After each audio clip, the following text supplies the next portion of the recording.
Hello student, welcome to निर्भर academy. Now student, हमारे पास most important uses है आपका इसका डेरिवेशन ऑफ फॉर्मूला। ठीक है, डेरिवेशन ऑफ फॉर्मूला मीन्स कि आपने with the help of dimensions आपको फॉर्मूला डेराइव करना है।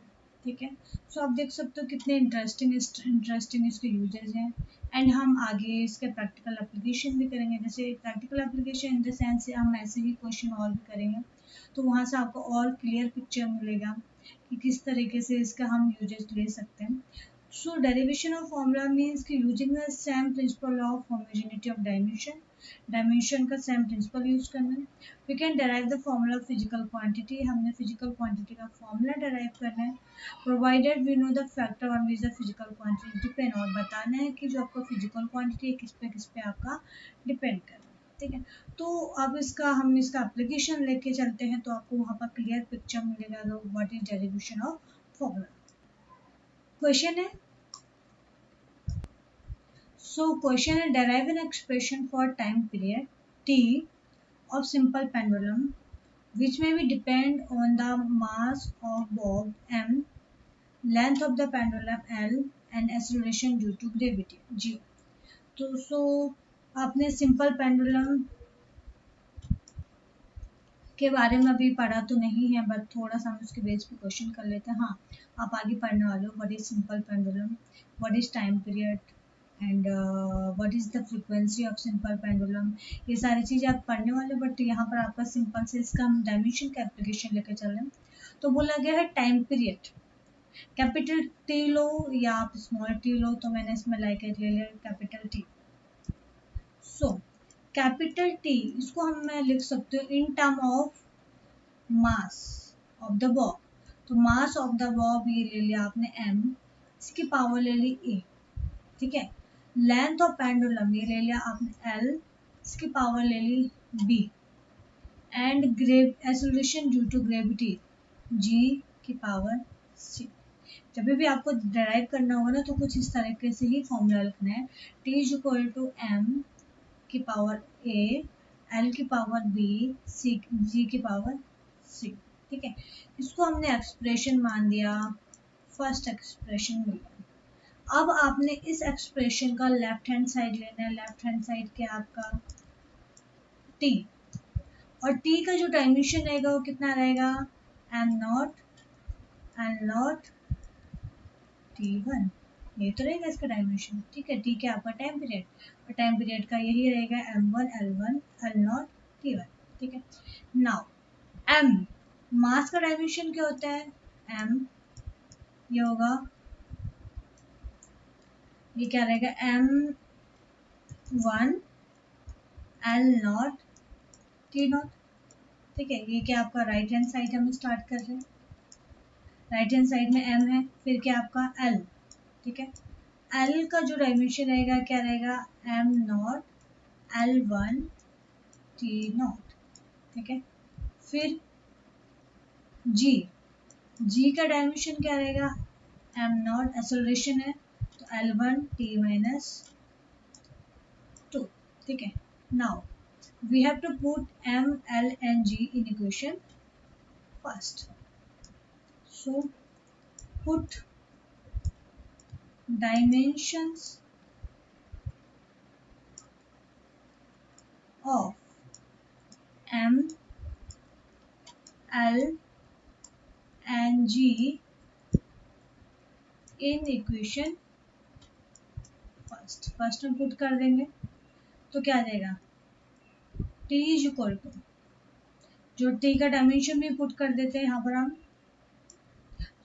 यहाँ पर t का डायमेंशन कितना आया है m0 l0 t1 is equal to, रख दीजिए m1 l0 t0 की पावर कितनी है a, फिर m0 l1 t0 की पावर कितनी है b, फिर m0 l1 t माइनस 2 की पावर c।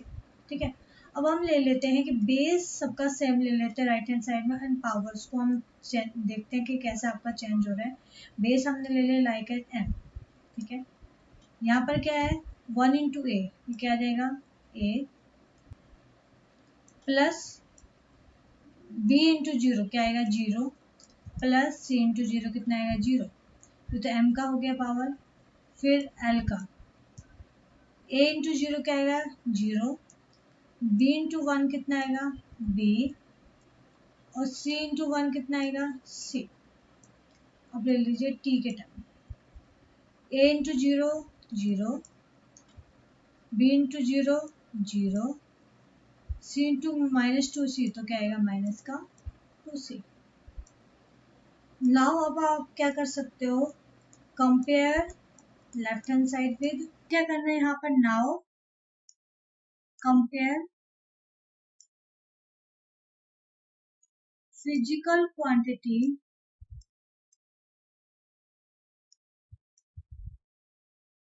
क्वांटिटीज, इसमें तीन फिजिकल क्वांटिटी है, of left hand side and right hand side.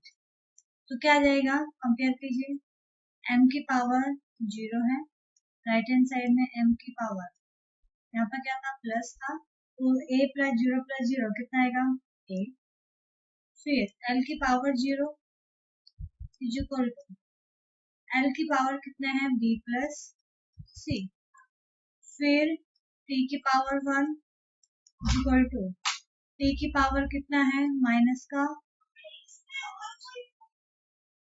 सो अगर हम इनको कंपैरिजन करेंगे तो यहाँ से हम a की वैल्यू निकाल सकते हैं, a की वैल्यू कितनी आ जाएगी जीरो, b की value b plus C equal to कितना आ गया जीरो, दैट मीन्स आपका b इक्वल टू क्या आया माइनस का सी, फिर माइनस का टू सी इक्वल टू क्या है वन है, तो यहाँ से सी इक्वल टू क्या बचा माइनस का हाफ। सो आप b की वैल्यू निकाल सकते हैं, b इक्वल टू क्या है माइनस का, c की वैल्यू है माइनस का हाफ, तो b की वैल्यू कितनी आपका 1/2। नाउ अब हम ये ए बी सी हमने जो वैल्यू निकाली है उसको हम रख देते हैं equation first, put value of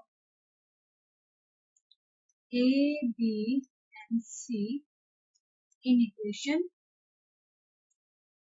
जैसे आप इक्वेशन फर्स्ट में रखोगे तो टी इज इक्वल टू क्या आया एम की पावर ए कितना जीरो, एल की पावर हाफ, ए की वैल्यू हाफ है, और जी की पावर माइनस हाफ। या तो यहाँ पर मैं लगा देता हूँ प्रोपोर्शनल, प्रोपोर्शनल भी लगा सकते हो, तो टी प्रोपोर्शनल टू एम की पावर जीरो नीचे कितना आएगा आपका वन, एल की पावर हाफ, इसको आप लिख सकते हो root of l upon root of g, या t proportional to root of l by g, ठीक है। और सिंपल पेंडुलम में जो प्रोपोर्शनलिटी होता है वो ब्रेक बेसिकली ब्रेक होता है टू पाई, तो टी इज इक्वल टू लिख सकते हैं आप two pi root of upon, ठीक है। तो आप देख सकते हो अगर आपने क्या करा कि इसमें फिजिकल क्वांटिटी को कंपैरिजन किया या आपने इक्वेशन डेराइव करी, उसके बेस पे आपने फॉर्मूला को भी जनरेट किया। सो स्टूडेंट, तो बेसिकली हमने थ्री यूजेस इसमें देखे हैं, तीनों यूजेस की हेल्प से आपके न्यूमेरिकल क्वेश्चन कहीं से भी आ सकता है। फर्स्ट है one physical quantity to another physical quantity, second है करेक्टनेस ऑफ फॉर्मूला, सेकेंड है थर्ड है आपका डेरिवेशन ऑफ इक्वेशन, इक्वेशंस को आपको डेराइव करना है। थ्री मेथड्स हैं, आई होप आप लोगों को तीनों मेथड समझ में आए होंगे, तीनों मोस्ट मोस्ट इम्पोर्टेंट है, और इसके बेस पे आपका तीनों में से कोई भी टॉपिक के यूजेस के बेस पे क्वेश्चन आ सकता है। और आई होप आपको ये थ्री मेथड्स मैंने थ्री डिफरेंट डिफरेंट क्वेश्चंस के साथ में आपको कराया। इवन मैं आगे नेक्स्ट लेक्चर में आपको और क्वेश्चंस करवाऊंगी, वहां पर भी आपका पिक्चर क्लियर होगा कि कैसे आपका डायमेंशन जो हम यूज कर रहे थे, डायमेंशनल एनालिसिस यूज कर रहे थे, उसको हम किस तरीके से यूज करें। सो आई होप आपको ये लेक्चर समझ में आया होगा। देन आपको मिलते हैं नेक्स्ट लेक्चर में, तब तक के लिए take care and bye. Hello students, so अब हम जो हमने डायमेंशनल एनालिसिस किया था एंड उसमें हमने डायमेंशन एनालिसिस का अपने यूजेस देखा था, 3 मेथड्स। तो बेसिकली हम उसके बाद से रिलेटेड हम उसमें कुछ न्यूमेरिकल क्वेश्चन हम ट्राई करने वाले हैं। हमने ऑलरेडी 3 न्यूमेरिकल क्वेश्चन कर लिया। स्टिल हम कहीं पर भी अगर किसी को डाउट हो तो आई होप आपको जो न्यूमेरिकल क्वेश्चन है यहाँ पर इसका डाउट क्लियर हो जाएगा। सो क्वेश्चन लेके चलते हैं, the wonder ball equation. I hope आपने इसको स्लाइड केमिस्ट्री में पढ़ा होगा, नहीं पढ़ा होगा तो आप आगे पढ़ोगे। सो वंडर बॉल इक्वेशन ये है p plus A upon v square और v minus b is equal to R T, where what are the dimension of a and b। a and b का डायमेंशन क्या है? Here p is pressure, v is volume, T is temperature and R is constant। वो कौन सा constant है? Gas constant. ठीक है, तो अब यहाँ पर से आपका कॉन्सेप्ट आता है कि और A और B की वैल्यू कैसे निकालोगे। तो सबसे पहले मैं वंडरवॉल इक्वेशन से यहाँ पर समझा तो थोड़ा सा, ज्यादा तो नहीं समझा सकते क्योंकि बहुत टॉपिक है एंड यहाँ न्यूमेरिकल क्वेश्चन में हमें ज्यादा टॉपिक्स डिस्कस नहीं करना है। सो जो यहाँ पर जो फॉर्मूला दिया है P plus A upon V square, P आपको बता दें already, it is a pressure and A upon V square still ये भी प्रेशर है। ठीक है, एंड ये एक एक्सपेरिमेंट किया गया था जिसमें बोला गया था कि स्मॉलेस्ट एटम का आपका जो प्रेशर आएगा वो कितना आएगा, वो ए अपॉन वी के वी स्क्वायर के टर्म में ले लो।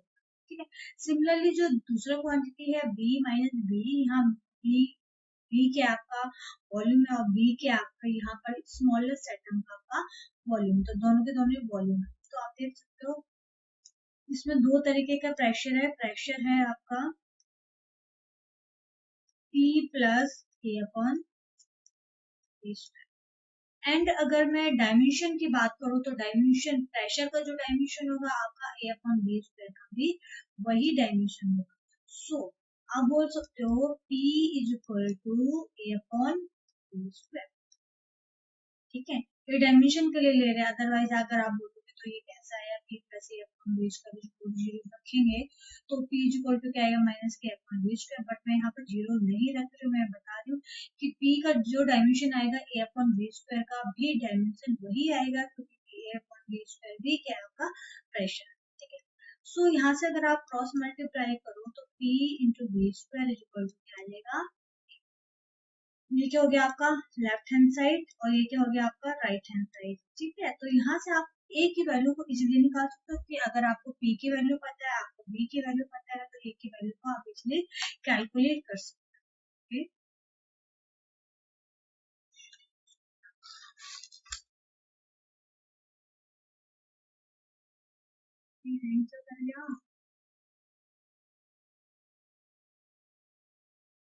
सो हम यहाँ से ए की वैल्यू निकाल देते हैं। हम पता है सो ए की वैल्यू कितनी आ जाएगी? A is equal to p B. अब हमें इसका क्या निकालना है? डायमेंशन को निकालना है। तो dimension of A is equal to क्या आएगा? Dimension of A is equal to क्या आएगा? Dimension of P B. अब हमें निकालना प्रेशर का डायमेंशन एंड वॉल्यूम का dimension. So pressure is equal to क्या होता है? प्रेशर का डायमेंशन क्या होता है? फोर्स अपॉन एरिया के टर्म में हम निकाल सकते हैं, फोर्स अपॉन एरिया। ठीक है, फोर्स का डायमेंशन कितना होता है? m1 l1 p minus 2। Area का डायमेंशन क्या होता है? l। तो प्रेशर का डायमेंशन कितना आएगा? m1 l minus 1 t minus. And volume का क्या आ जाएगा? वॉल्यूम का डायमेंशन आएगा कितना? L3, या इसको लिख सकते हो आप m0 L3 T। So dimension of A is equal to क्या आ जाएगा? प्रेशर का डायमेंशन है आपका m1 L minus 1 T minus 2. Volume का m not L3 T not की पावर 2, तो कितना आ जाएगा m1 L minus 1 T minus 2. यह आ जाएगा m की पावर 2 इंटू 0 कितना आएगा, 0 ही आएगा. 3 इंटू 2 कितना आएगा, 6. 2 into 0 0. So dimension of A हो गया. तो dimension of A is equal to क्या आ जाएगा, m 1 plus 0 1 minus 1 plus 6 5 minus 2 plus 0 minus. तो ये आ गया dimension of A. Dimension of A is equal to m1 L5 T minus. Similarly आप निकाल सकते हो वॉल्यूम का. सिमिलरली वॉल्यूम क्या गिवन है इसमें, v माइनस b. ठीक है, तो आप देख सकते हो v इज इक्वल टू क्या आएगा, b, या v इज इक्वल टू कितना आएगा, v. v का हमने ऑलरेडी निकाल रखा है, ये है. तो v का जो डायमेंशन आएगा, dimension of b is equal to कितना आएगा, m नॉट L3 नॉट. आप देख सकते हो बहुत ही सिंपल सा मेथड है, कोई आपका इसमें डिफिकल्टी नहीं है. कि अगर आपको सारे क्वांटिटी का डायमेंशन आपको पता है, तो अननोन अगर कोई क्वांटिटी पूछा तो जाए कि अननोन क्वांटिटी का आपका डायमेंशन कितना होगा, तो आपका ये डायमेंशन आप इजीली कैलकुलेट कर सकते हो. नाउ नेक्स्ट क्वेश्चन करते हैं. द टाइम पीरियड और revolution t of planet around the sun depend upon, A part है रेडियस ऑफ ऑर्बिट, b है मास of the sun, C a gravitational constant, then prove that t square proportional to r की power 3. ठीक है, and r की power 3 क्या आ जाएगा आपका, बेसिकली आप उसको रेडियस ही बोल सकते हो. रेडियस r है, यहाँ आपको मेंशन नहीं है, यहाँ रेडियस ऑफ ऑर्बिट है, वो बेसिकली r है. तो आपका टाइम ऑफ रिवॉल्यूशन आपका कितना आएगा, T square proportional to r की पावर 3. तो सबसे पहले आपको क्या मेथड बताया था, t proportional to, किस पे डिपेंड कर रहा है, first depend on the radius of the earth, तो रेडियस ऑफ द अर्थ की power a. Second mass m of the sun, mass m of the सन.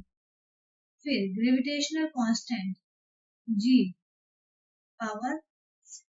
ठीक है, अब आपको क्या निकालना है, रेडियस का डायमेंशन, मास का डायमेंशन, ग्रेविटेशनल कांस्टेंट का डायमेंशन. तो निकाल देते हम. r का डायमेंशन कितना आ जाएगा, डायमेंशन ऑफ r. तो सबसे पहले हम इक्वेशन इसको फर्स्ट मान देते हैं. Dimension of r is equal to क्या आएगा, r क्या रेडियस है, तो क्या l की पावर l आ जाएगा. ठीक है, दूसरा mass, dimension of mass of mass m का कितना आ जाएगा, क्या आ जाएगा आपका m. फिर dimension of gravitational constant, gravitational constant जो कि आपका g इज इक्वल, ये हमें निकालना है. अब ये कैसे निकालोगे, तो पहले हम निकाल देते हैं g का डायमेंशन.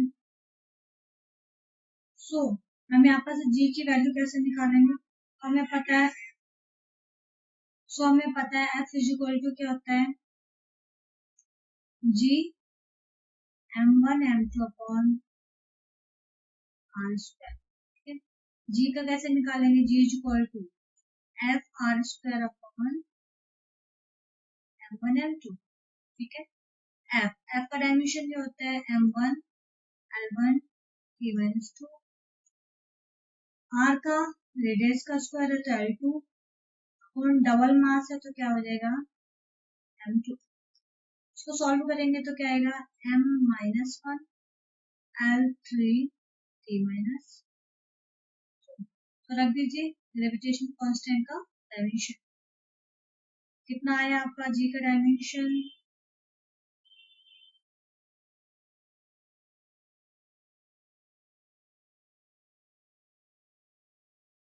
सो डायमेंशन ऑफ जी कितना आया आपका m minus one L3 t minus. ठीक है, तो अब आप क्या कीजिए इसको आप रख दीजिए इक्वेशन फर्स्ट में, देन उसके बाद हम रिजल्ट देखते क्या आ जाएगा। इक्वेशन फर्स्ट में सबसे बड़ा टाइम पीरियड का डायमेंशन क्या आएगा। ठीक है, जो डायमेंशन आएगा आपका आएगा m nought L nought t one equal. R का डायमेंशन क्या है L पावर a m की पावर b और जी कितना है m minus one L3 t minus two power c। अब आप क्या करिए कि बेस को सेम रखिए एंड पावर देखिए कितना आएगा। यहाँ क्या आपका m है नहीं, यहाँ आपका m है, यहाँ m कितना है माइनस टू c, तो क्या आ जाएगा b माइनस टू c। फिर लेके आइए l का कितना आएगा a plus three C, a plus three C. फिर टी का क्या आएगा, यहाँ पर टी एब्सेंट है, इधर टी एब्सेंट है, कहाँ प्रेजेंट है माइनस का टू। नाउ अब आपका क्या स्टेप था, कंपेयर कीजिए पावर ऑफ फिजिकल क्वांटिटी। तो लिखिए compare power of physical quantity, physical quantities. Compare जैसे करोगे तो क्या आएगा m की पावर जीरो इक्वल टू क्या है m की power b minus two C. That means b minus two C equal to क्या आया जीरो, b इक्वल टू क्या आ गया टू सी। ठीक है, फर्स्ट रिजल्ट तो ये आया। दूसरा कंपेयर कीजिए l की power zero equal to l की power a plus three C. That means a plus three C equal to zero और a इक्वल टू क्या बचा माइनस का थ्री सी। फिर t की power one equal to t की power minus two C, मतलब minus two C equal to क्या हुआ one, C equal to minus का वन बाई टू। सी निकल गया तो b की वैल्यू कितनी आएगी, b equal to twice of c की वैल्यू कितना माइनस का one by two. b equal to क्या बचा माइनस का वन। नाउ हमें पता है a इक्वल टू क्या है माइनस का three C, a equal to minus का थ्री, सी की वैल्यू कितनी है माइनस का one by two. a equal to कितना बचा थ्री बाई। सो फाइनल हमें जो रिजल्ट मिला है वो क्या है a equal to three by two, b equal to कितना आया माइनस का one, C equal to minus का टू वन बाई। ये वैल्यूज आपको मिली। अब क्या स्टेप था, put value of ABC in equation first. कर दीजिए put value of A B and C in equation first. क्या था इक्वेशन फर्स्ट, टी इक्वल।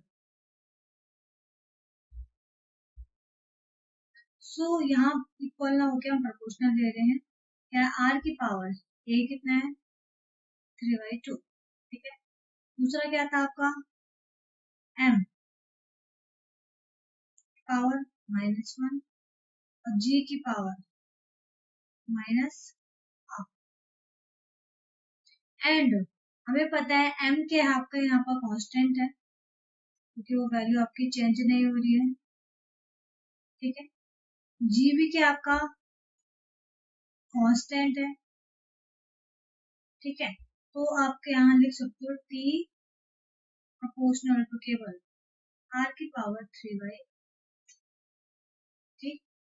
अब आप क्या करो, दोनों साइड आप स्क्वायर कीजिए, तो स्क्वायर करोगे तो क्या आ जाएगा, T square proportional to R की पावर 3/2 का 2 से 2 कैंसिल, तो T square proportional to R की पावर 3, ये हमारा रिजल्ट आया, ठीक है।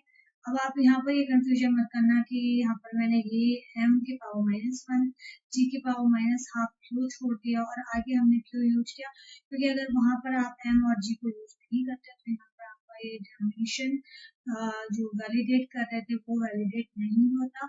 इस वजह से यहाँ पर हमने m और g को कांस्टेंट ले लिया, तो कांस्टेंट को किसमें कन्वर्ट हो जाएगा, प्रोपोर्शनलिटी में कन्वर्ट हो जाएगा, तो टी स्क्वायर प्रोपोर्शनल टू क्या आएगा, आर की पावर